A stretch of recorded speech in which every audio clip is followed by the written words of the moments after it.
My name is Dora Rodriguez. I migrated in 1980 when I was 19 years old. I came fleeing from the war in El Salvador. The people of El Salvador are caught in a web of terror, trapped between the military forces of the Reineke government and the guerrilla forces of the FMLN. These are asylum seekers fleeing violence, death squads, extortion. But we're going to keep the door closed. We're just a big spoiled country with everything and a full table, and we don't want to share. I think there's an acceptance, and I think the way that that has developed is this narrative that people crossing the border are dangerous criminals, that they are here to hurt someone or hurt our country. They're bringing drugs, they're bringing crime, they're rapists, and some, I assume, are good people. And that is an enormous lie, and it's been a very, very profitable lie. People call this the border industrial complex, because money's being made no matter what's happening in this cycle. Many Americans don't know what's done with their tax money. Their taxes are used to bomb houses full of children, old people, and women. And they don't know it. I do remember going in the bus and looking through the windows. Dead bodies already down the road. More than 75,000 civilians have been killed or disappeared. Thousands more have been tortured. So by then, my fears are growing and growing. I thought, oh my gosh, who's next? What would happen? Because I was a target. Every university kid was a target for the government because it was coded as a rebel. I never thought that I would ever leave my mother, my sister, my brothers. I was a very, poor child growing up, but I was happy.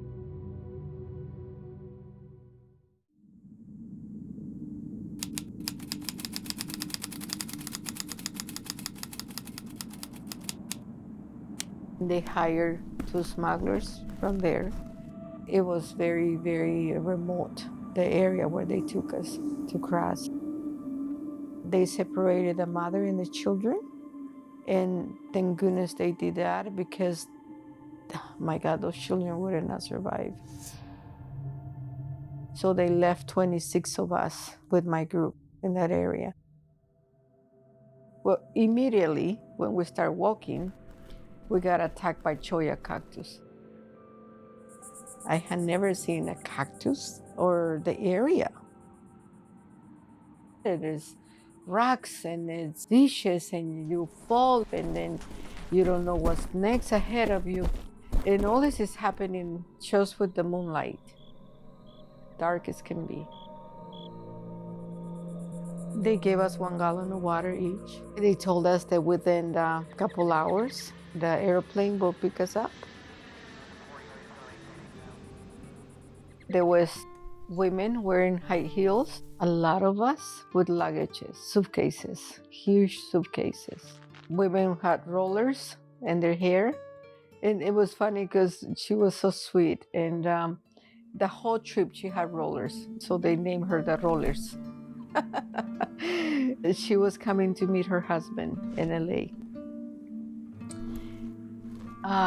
She didn't make it.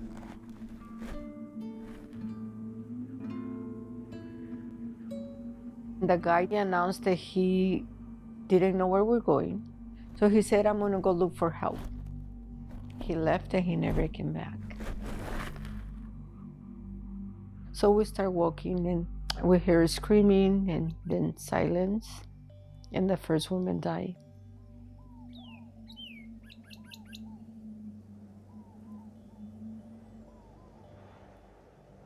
And she had a heart attack due to the heat.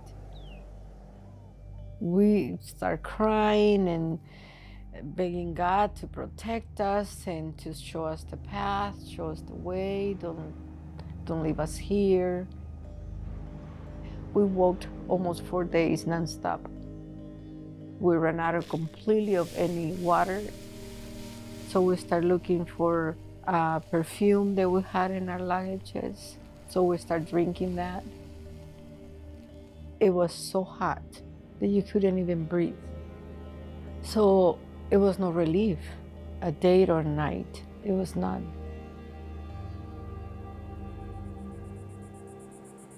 I try not to think about some of the things I've seen, but what this environment does is it makes people disappear. Since I've seen individuals that were almost mummified, their bodies will bloat and the odor is intense, and the animals make fast work of the body of a person. The longer those remains, those individuals are out there, the farther they're scattered, the more likely they will never be found.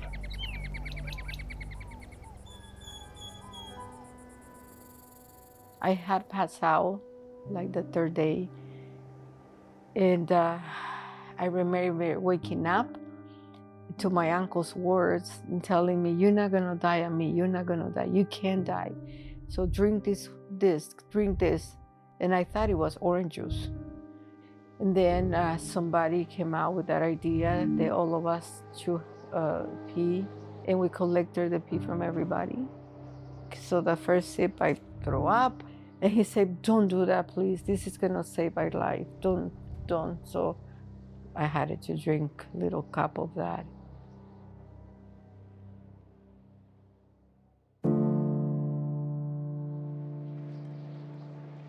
You start thinking that you see water around you. The cactus were turning into people for us. The men separated themselves from us, and they said, "We're gonna go look for help." But one smuggler from El Salvador stayed with us women, and he said it out loud that he was gonna rape all of us because he needed to drink our blood to survive. I passed out, and I remember when I woke up that he was saying, "Oh, Dora is dead. I'm not gonna bother her." And it's just like this horror movie of people around screaming, crying. We took most of our clothes off, thinking that it was better. There were 9 women around me that were dead. They were my friends. And one of them was pregnant. And I remember her screaming and telling him, she was begging for him to kill her. "Kill me, I can't do this anymore. I don't want to live anymore."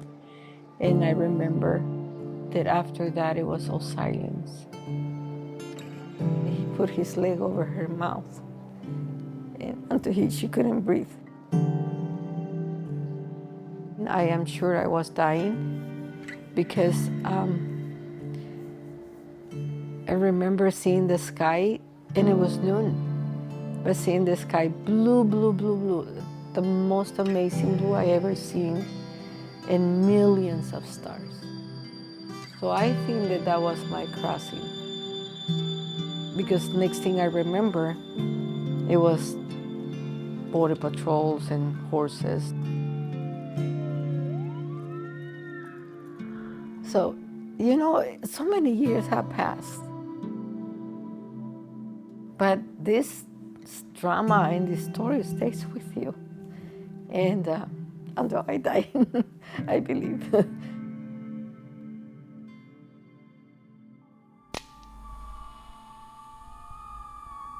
And they were gonna send us back to El Salvador. So I got legalized in this country after I married. I ended up working as a social worker for almost 25 years. Oh, yeah, how are you? So we got to stay.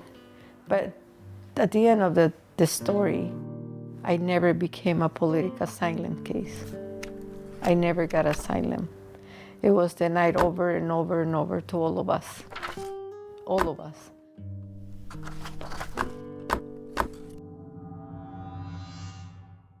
What can the average person do? The average person can share stories from their own personal experience about immigrants that they've known. If we practice grounding ourselves in our own lived experiences, it's a lot harder to say that this person over here that you don't know is taking your job or doing something awful. We walk in the desert. A couple hiking sticks, some cheap radios. I sell t-shirts and decals for gas money. Anybody can do it, and I wish more people would do it. The important thing is to do something. And you choose what it is you want to do, but you do something.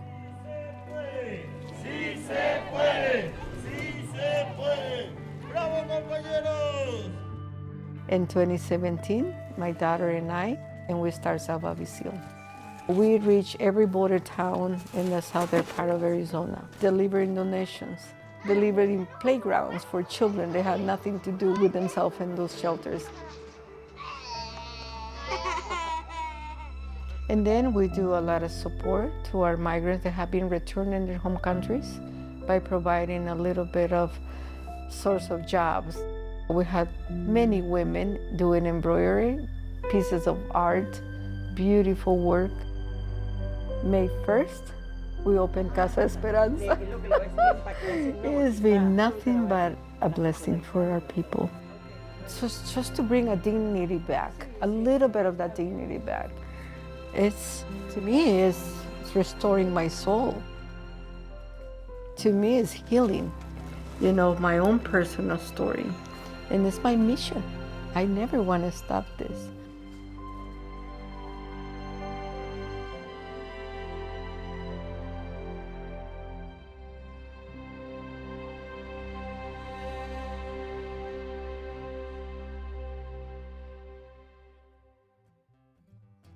Try to feed your children today.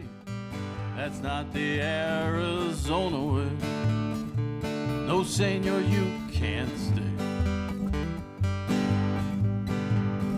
No, don't try to feed your family today. That's not the Arizona way. No, senor, you can't stay. Mama's little baby hates Sheriff Joe 'cause he took Mama and made her go. Sheriff took Mama, locked her up tight. Baby's gonna be alone tonight. Papa's little baby hates Sheriff Joe 'cause he took Papa and made him go. Sheriff took Papa, chained his feet. Baby gonna end up on the street, yeah. We're doing the Maricopa Shuffle, two-step. Brown people shackle feet. Families hungry on the street. Yeah. We're doing the Maricopa Shuffle. Brown people shackle feet. Hungry families on the street.